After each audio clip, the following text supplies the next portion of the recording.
Good evening, all. Aussie craft distillers shooting the shit, and we've got a very special episode today. And this one's a rather unusual one. So I'm driving on the way to my shed. This is about a two and a half hour journey, and I thought, why not interview myself?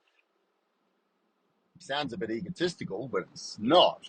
It's just about asking myself questions about what I do, how I do, why I do. I thought it'd be an interesting episode of Aussie Craft Distiller Shooting the Shit. So, without further ado, I'd like to introduce our guest tonight, or this morning, I should say.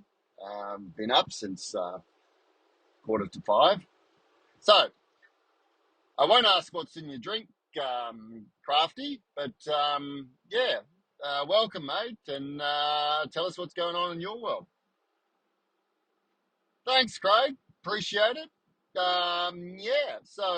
Well, as you said, up early this morning, driving on the way to my distillery. So, And where's your distillery, Crafty? So, mate, my distillery is two and a half, 3 hours west of Sydney. My distillery is called Craftworks Distillery, and it's been going now for just under 7 years. Wow, 7 years. That's a reasonable time now on the Australian landscape, isn't it? Yeah, I still class myself as I'm still early in the piece.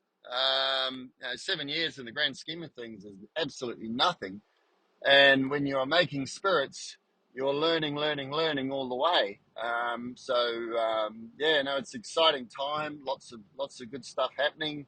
Starting to get some clarity on vision, some clarity on products. So it's all pretty good. Excellent, Crafty. All right, so let's actually talk about what you do. So I believe you make whiskey is the main thing. Is that correct? Yeah, that's right, Craig. I do. I make whiskey. I make Australian whiskey. Sometimes I don't even like to call it single malt whiskey because to me, when you say single malt, it's just got that Scottish thing about it. Don't get me wrong, I love Scotch, but I don't make Scotch. And I want people to understand that I make Australian whiskey. Okay, well, Crafty, that's an interesting comment about Australian whiskey. So just drill down on that a bit, will you? Explain what the hell is Australian whiskey? Craig, Australian whiskey? Well, the first thing is made in Australia. Absolutely made in Australia.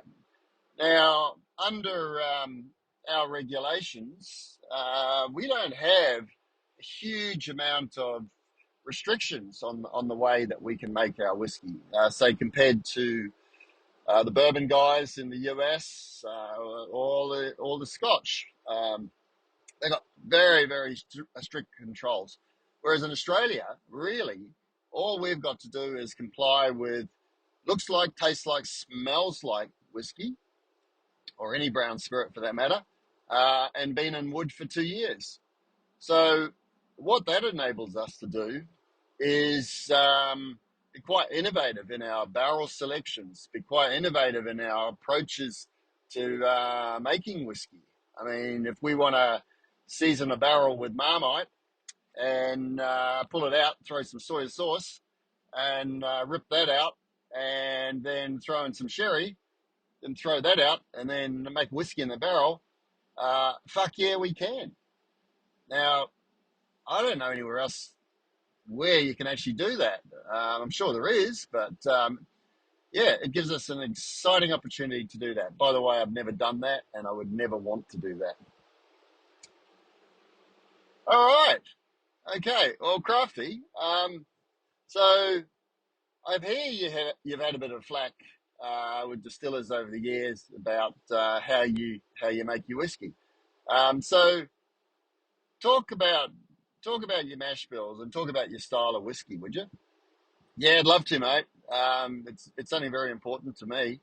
So yeah, um, my very first whiskey was highly influenced by a distillery called Corsair in the US, and they had a book that they put out, and it was really just a book of recipes of mash bills.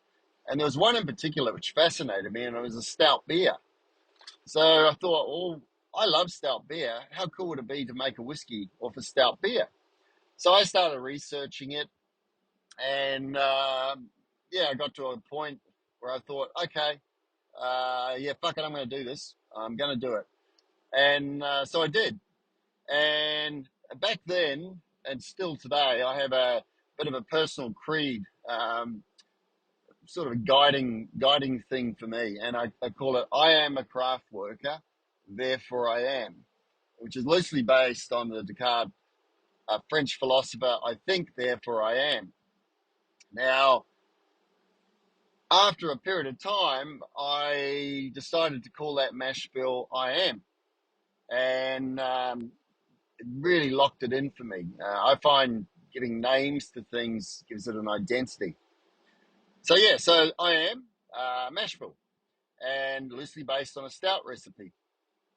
And initially, I was using some imported barleys, and then in a really short period of time, I transitioned over to Voyager Craft Malt. And Voyager Craft Malt is craft maltster in New South Wales and the Riverina, and they supply to the craft brewing and craft distilling industry.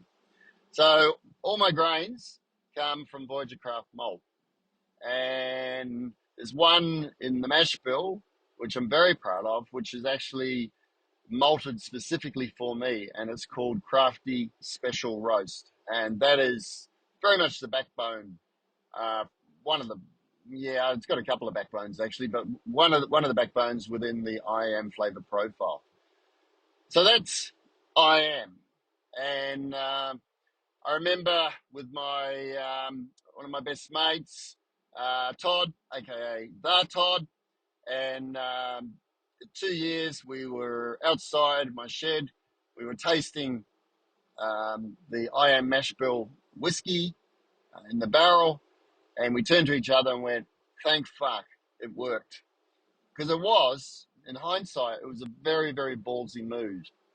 Now, I had distiller mates back then, and still to this day, say, "Crafty, stop fucking around with specialty roast. Stop doing the stout-based recipe. You need to also make something which is normal, for want of a better word. Go get a pale malt. Go get a pilsner malt. Just mill brew, distill it, whack it in a barrel, make an Australian style straightforward whiskey." But I say no. I say no. And the reason I say no is because it's not what I want to do. The idea of Craftworks for me is I want to explore. I want to make different whiskies. Yes, I want to have an income, and yes, I want to have a happy life. But I really, really want to drill down and start exploring different approaches to making whiskey. Well, that's really fascinating, Crafty. So I am. So it's all about I am, is it? That's what you do. That's all you do. No, Craig, not at all, mate. Not at all. That was the starting point. That was the starting point.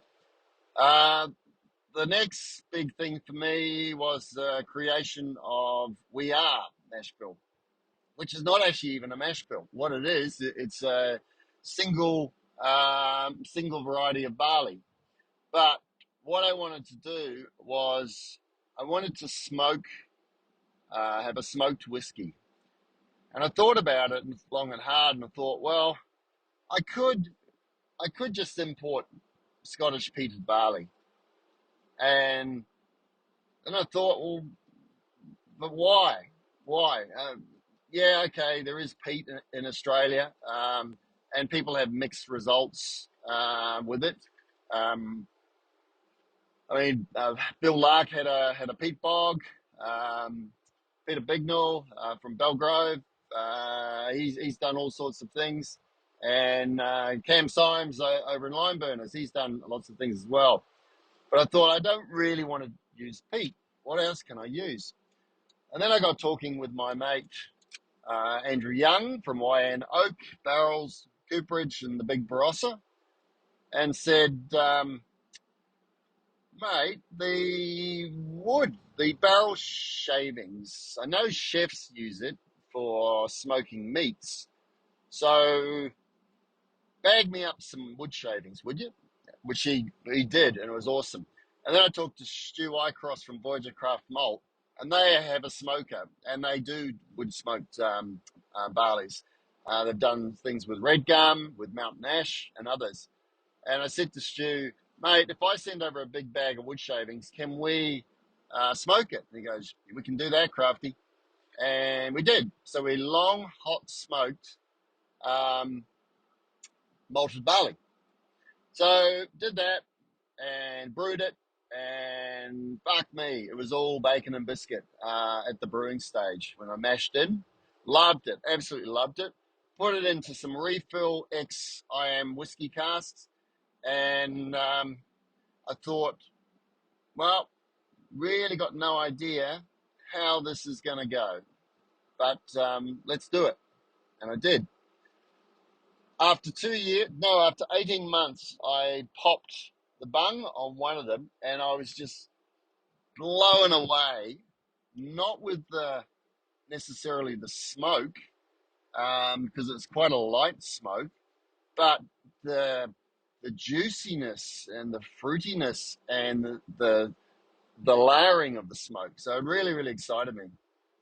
So released it right on the 2-year mark. And I did that because, with smoke, with peated whiskies, the younger it is, the more less integrated it is and the more smoke forward it is, in my opinion. So, and I called it smoke juice. So Todd and I tasted it, and we went, well, this is smoke juice. So that was the second one. So, yeah. Sorry, rabbiting on a bit, but I'm driving, so I can chat. Crafty, that's, mate, so 2 mash bills. Wow. So, and I guess that's it. No, Craig. No. I have 2 mash bills, but I have a third mash bill, an exciting mash bill, as if the other 2 aren't. So I have I am, we are, you are. Now, you are is the one which hasn't been released yet. It is whiskey, turned whiskey not so long ago, and it is fucking interesting. So my UR mash bill is like my IM mash bill, but wound the specialty malts right back and amped up the Crafty special roast. And I put it into, the first cast is in a refill cask, which is actually an XPX. It's actually an ex-IM whiskey cask that was originally a PX cask seasoned with honey. So there's a lot of fucking things happening in that barrel, I tell you. And the way I would describe it is taking a Brookladdy classic whiskey and dumping a ton of SPC pear juice into it. It is juicy, it's tropical, it's lychees, it's really, really exciting. Not ready for release yet, and that's the one which right now I've got a lot of focus on. Continue to make I have a certain barrel program for that one. We are, that's the smoke juice. We're continuing to make that and increasing production, which is great. And then the UR. It's actually UR. Say it like a pirate. That's the proper name of it. And UR will start to roll out some UR later in the year with a bit of luck. And I really can't wait till people tried it. So Am I doing any single barley pale malts or pilsner malts? Not at this stage, but in the future, I got some plans. All right, so Crafty, so you got three mash bills, right? Mate, you're pretty much a one-man operation, aren't you? Yeah, I am, mate. My wife helps out mainly bottling because I don't do bottling. I just don't do bottling. But she's all over the business as well, telling me what I can't do and can do as far as buying stuff. Um, but she's got a palette, tasting palette, so everything goes through her as well as others. And then my good mates Todd and Kathy, who are very much in the business, um, they're the ones that between Andrea, Mrs. Crafty, Todd and Kathy, they keep me on the rails or try to keep me on the rails, and I am very much one for oh look, squirrel. So yeah, I need to be on a leash, but that's cool. That's cool. Todd is my creative partner, very much so. There would not be the Craftworks it is today without the Todd Meister. So he's had big creative input. Um, One of the projects of his was we selected a PX honey cask and we put an IM in it. Sen Bloody Sensational. That one picked up a bronze in the Singapore World Spirits competition. And what else did it pick up? A bronze in, I think it was London Spirits competition from memory. Which was very cool. No, a lie. It was the Tokyo. It was the Tokyo spirits, whiskey and spirits competition. Yeah, well, okay, Crafty. So you picked up a few medals in the process, have you? Yeah, Craig, we have. We're not chasing medals. For medals, it was for us. It was more about just getting some feedback, which was awesome. It also does help in markets if you got a banner with a whole lot of shiny medals. It does attract and gives you some credibility. It also gives you some credibility with your fellow distillers, but really, it's not a big deal.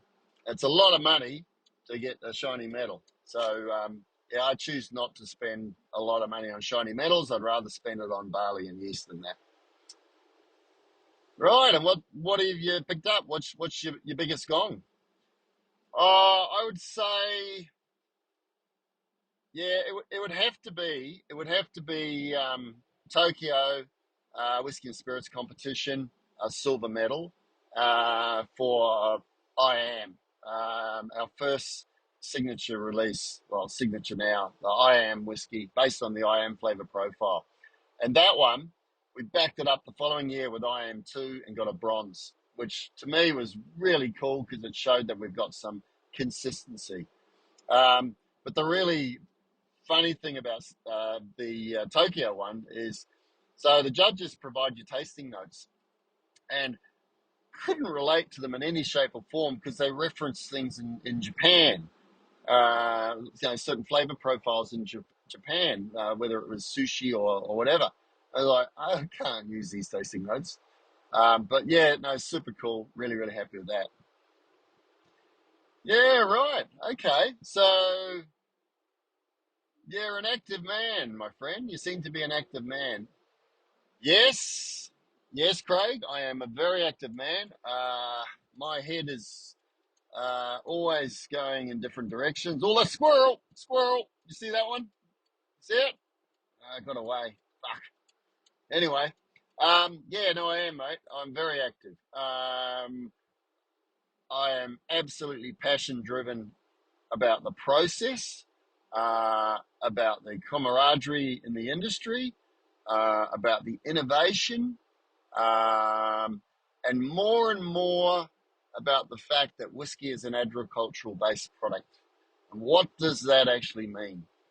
So for me, one of the things I take great pleasure in is unpicking what I've learned and unpicking classic whiskey marketing. Because some of the things that are said in marketing, there's there's ulterior motives behind it, and it's looks good, sounds good, but when you actually drill down into it, you go and question things. You go, no, that's not actually true. All right, Craig. I mean, Crafty. Sorry, I always get you two confused. We're two totally different people, my friend. All right, so okay, let's give me an example of this unpicking and also this marketing comment that you made. Yeah, absolutely, mate. Okay, so here's one. Here's one. It's a good example. So you're taught that you want. It's all about the starch. It's all about the starch. So you want barley that's you got maximum starch content, which converts to maximum alcohol yield. And it's yeah. So you at first that's what you seek. So you're looking for highly efficient grades of barley that will give you good yield and supposedly good flavour, and generally imported from Scotland. And then you start to go, okay, why? What's the reasoning behind that? And you start to understand that the reasoning is it's very much a alcohol yield efficiency driven argument. And I remember hearing off a podcast, one guy I admire immensely, a guy called Todd Leopold, a distiller, brewer, distiller, maltster in the US from Leopold Brothers. Very scientific man, very analytical man, very passionate man. And he said, starch is not flavor. So if you've got high starch barley, it doesn't necessarily mean it's a flavoursome barley. It's everything else which is in the barley kernel. So that led me down a bit of a rabbit hole. And at the same time, I had a very close relationship and still do with Voyager Craft Malt. And so over the years, using Voyager Craft Malt and talking to Stu Wycross, I started to develop a deeper appreciation of what actually goes on with barley.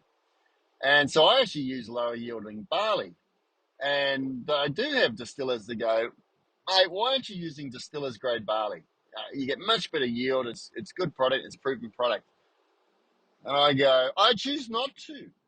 I choose not to because I chase flavor. And I do. I chase flavor. And the way I describe it to people, it's like coffee, stale coffee. All right? If you buy old coffee beans and you stick them in your coffee machine and you grind them up and you make a coffee, it's not going to be that aromatic. It's not going to be that fresh, and it's not going to have a very good crema.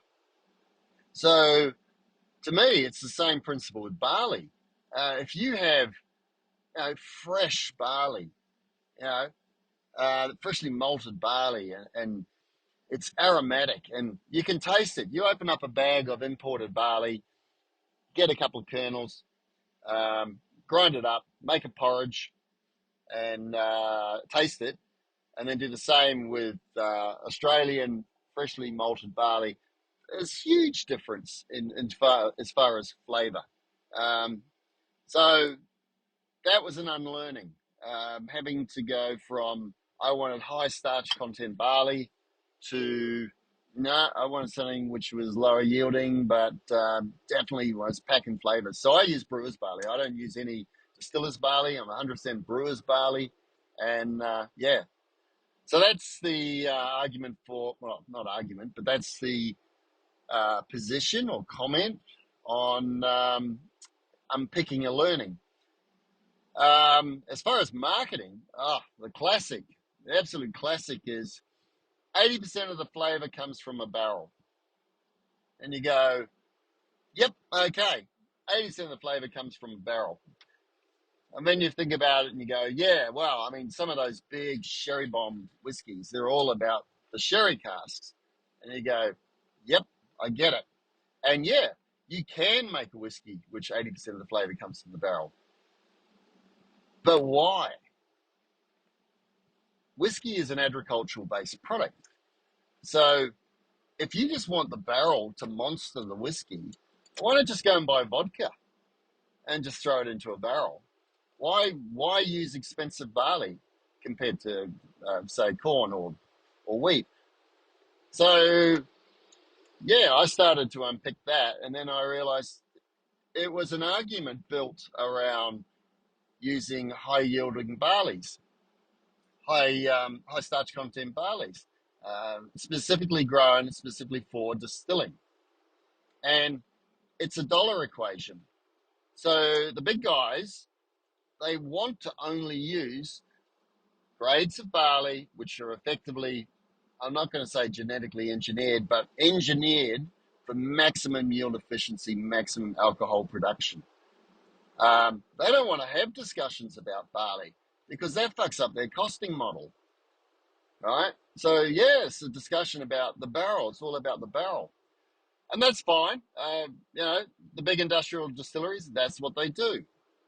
At the other end of the town, the smaller guys, yeah, we want some efficiencies for sure, and yeah, uh, we want to reduce our costs for sure, but we hunt the flavour, all right?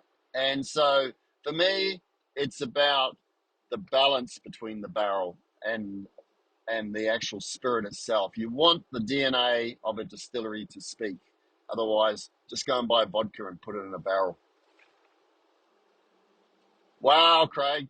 Crafty. Sorry, I got you confused. It's all right, mate. Happens all the time. All the time. Anyway, yeah, Crafty, that's a bit of a punchy statement you're saying there. I might ruffle a few feathers. Um, so let's talk about your influences. Uh, who do you hold in esteem, high regard, highly influential on Crafty and his approach to making whiskey? And let's talk about the distilleries, but let's talk about the individuals as well. Wow, Craig, you're reading my mind. These are really good questions. Man, you're prepared. You know your stuff. Yeah. Okay. Let's start at the top on that one. So, number one most influential to start with was Brooke Laddie. 100% Brooke Laddie.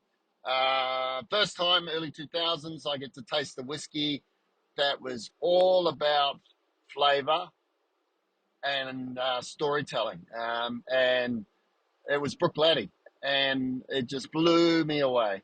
And so the Brooke Laddie approach to whiskey puts a lot of emphasis on the barley and old processes in making whiskey.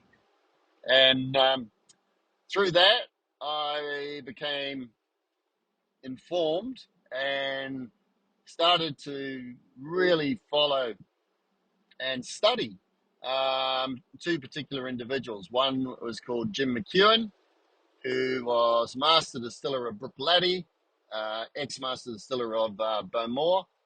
And the other one was an Englishman called Mark Rainier. And Mark Rainier, best way to describe him, very opinionated, ex-wine merchant, ex-independent bottler, had very, very clear vision on what he wanted to do with Brooke Laddie. And it was, be damned everyone, I'm doing it my way. And he ruffled a lot of feathers in Scotland. So I actually take quite a lot of inspiration from Mark Rainier and Jim McEwen. So that's Brooke Laddie. The second distillery would be Westland Distillery. So Westland Distillery in the US, champion the grain, champion American single malt whiskey. A guy called Matt Hoffman. Again, a very strongly, he's not opinionated, but very strong views on making whiskey. And I remember he did a presentation in Scotland and tried to teach the Scotch how to make whiskey, that is one hell of a YouTube clip to watch. At the end, there's not a lot of applause in the audience, but fuck, it was funny. So yeah, Matt Hoffman, Westland. Again, that was in the early 2000s. I was drinking their whiskey. Loved it. Absolutely loved it. Third distillery would be Corsair Distillery. Corsair, um, I've forgotten his name. God, that's embarrassing. Derek. Yeah, Derek. Can't remember his surname. Anyway, Corsair. Very, very innovative. Very fucking out there. Trying different things. Very focused on flavor. Um, and he had no limits, but also transparency, massive amount of transparency, and to the point that he published books with their mash bills, and that they, yeah, you anything you wanted, you could get from Corsair. Um, anyway, so Derek, yeah, incredible man. And then, yeah, so that's the trifecta for me. However, I would add another one which occurred in the last few years, and that's Waterford Distillery. And Waterford is really exciting. To me, they're the most exciting, innovative distillery on the planet.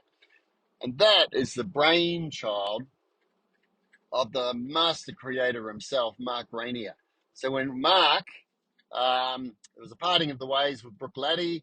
Bruichladdich was acquired by a big international spirits company. Mark left, went to Waterford, bought an old brewery, took a still from Bruichladdich, and created Waterford.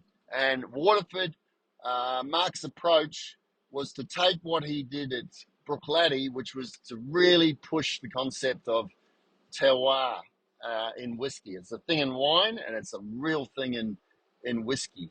So yeah, I am absolutely a disciple of Mark Rainier.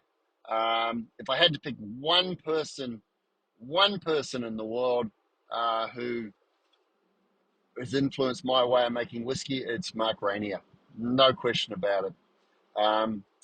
So yeah, that's it. And yeah, I love talking about it. Another one I would add too, throw in the mix, and again fairly recently, probably the last 5 years maybe, would be Todd Leopold of Leopold Brothers.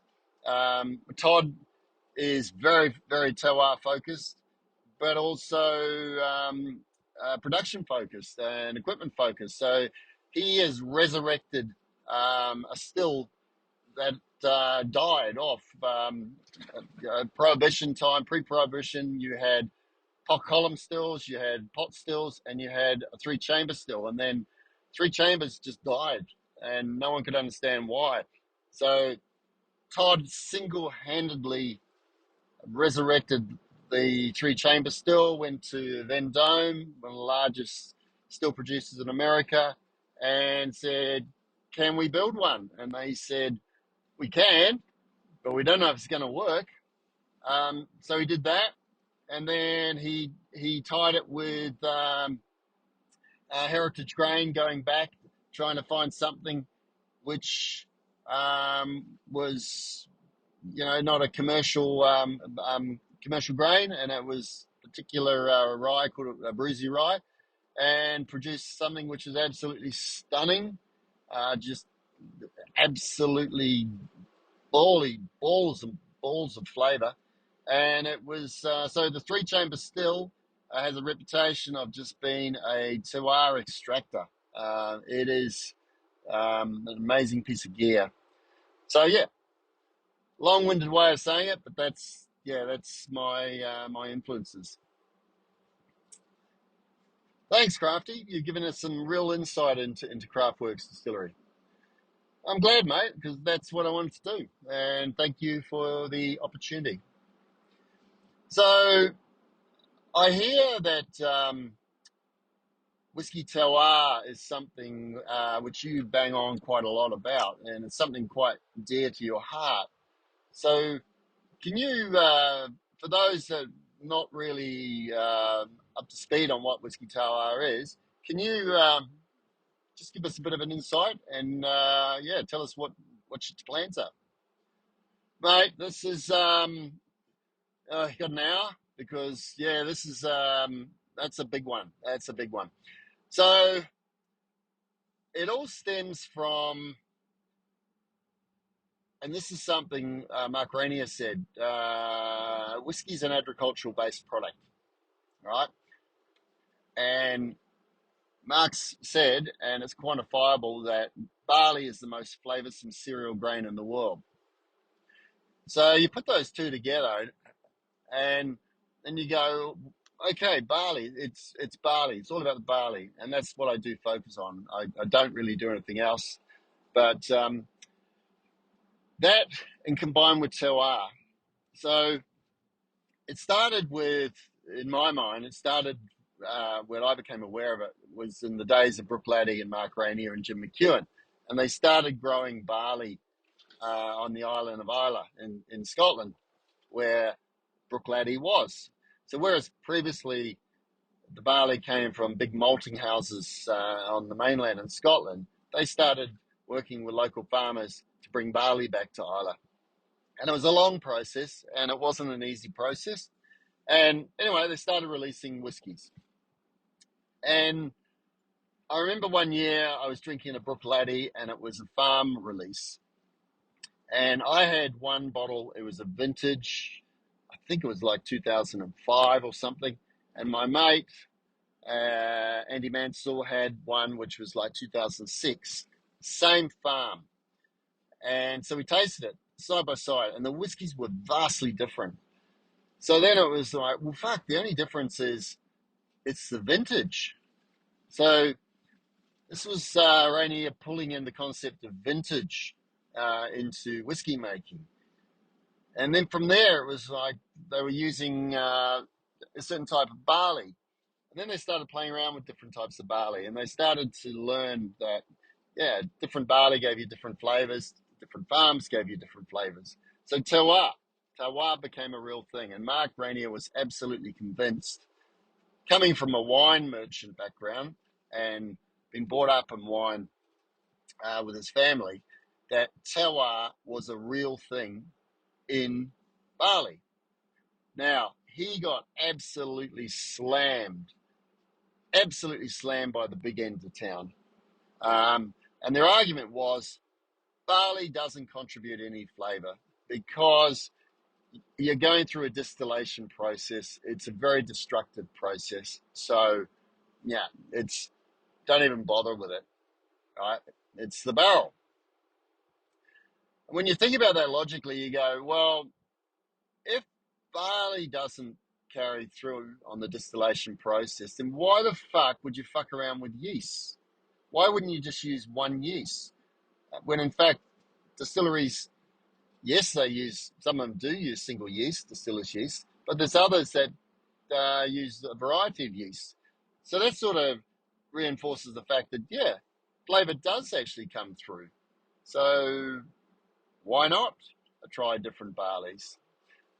And so away he went in Brooke Laddie, and then but took it to an absolutely another level in Waterford.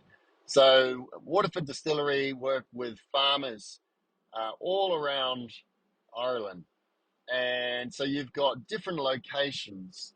I was going to say different altitudes, but I'm not 100% sure on that one. But different soil compositions, different climatic conditions, just different locations. Some are coastal, some are inland. And so what they do is they grow plots of barley specifically for Waterford. These are then individually malted, individually brewed, and then put into barrels. And it's a standard barrel program. So it's one type of selection of barrels. And what they do is they standardize the yeast, they standardize the brewing process, and they standardize the barrel fill. So they go in at, I can't remember the actual fill, but everything's released at 50%. And they have vintage farm releases. And when you take that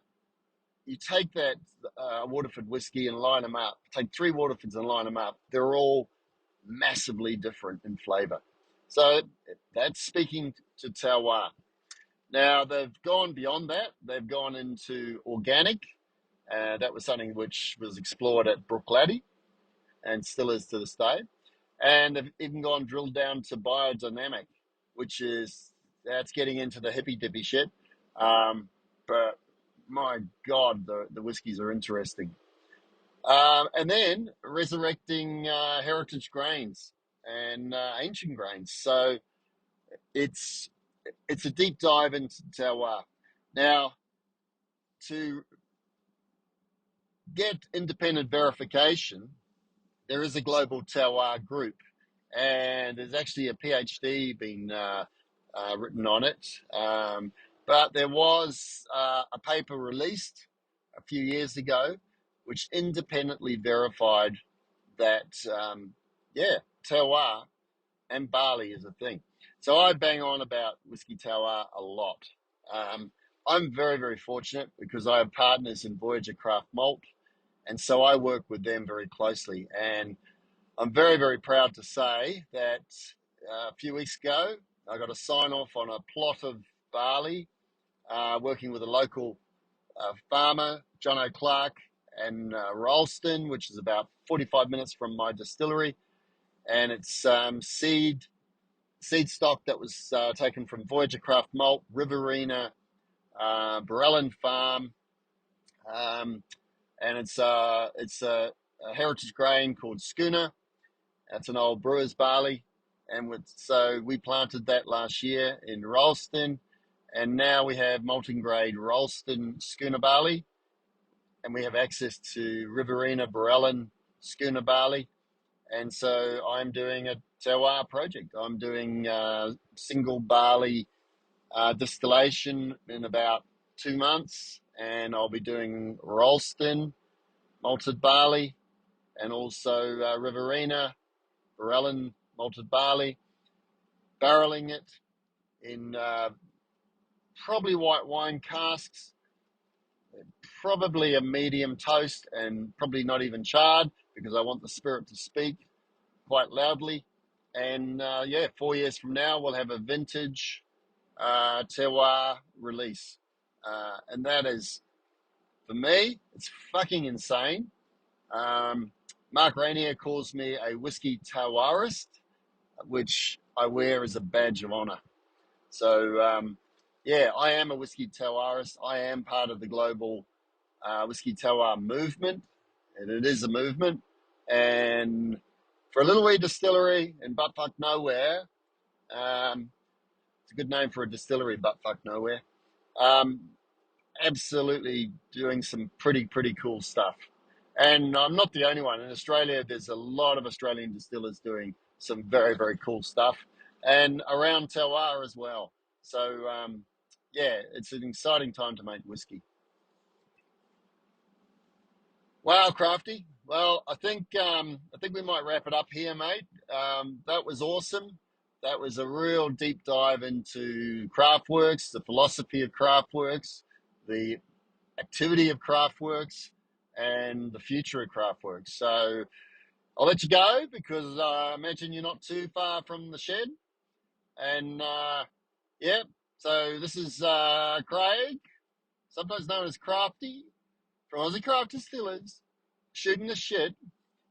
And this was an interview with Crafty from Craftworks Distillery and out in New South Wales, out in country New South Wales, out in Caperton. So thanks again, Crafty, and drive safe, mate, and hope you have a good day. Thanks, Craig. We'll see you around. Cheers.